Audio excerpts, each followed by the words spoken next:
कराची में वफाकी हुकूमत की फंडिंग के 4 प्रोजेक्ट का पहला फेज 260 मिलियन गैलन पानी का काम दिसंबर में मुकम्मल हो जाएगा। मज़ीद तफसीलात जानेंगे डिप्टी ब्यूरो चीफ वजाहत अली आब्दी से। बताइएगा वजाहत।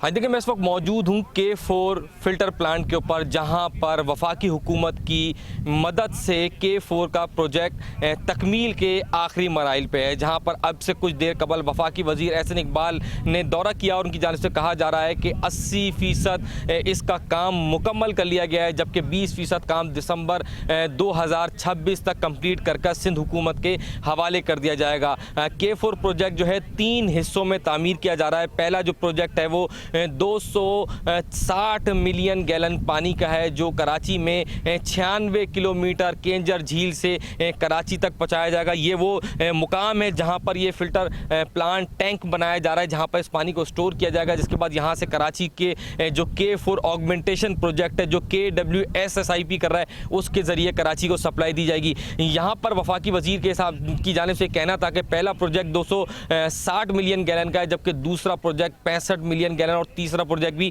65 मिलियन गैलन का है, जिससे कराची की पानी की कमी की जो प्रॉब्लम्स हैं उसका खात्मा किया जाएगा। उनकी जानिब से यही कहना था कि कराची में 2026 दिसंबर के एंड तक इस प्रोजेक्ट को तकमील करके कराची की आवाम को पानी फराहम किया जाएगा। 2014 में ये K4 का प्रोजेक्ट का आगाज़ हुआ था। इसकी जो रकम थी वो उस टाइम पे 25 से 30 अरब रखी गई थी, जबकि अब 170 अरब के करीब इसकी लागत हो चुकी है। अब उम्मीद जाहिर की जा रही है कि शायद दिसंबर तक ये प्रोजेक्ट कंप्लीट हो जाए और कराची वालों को उनकी डिमांड के मुताबिक पानी फराहम किया जाए।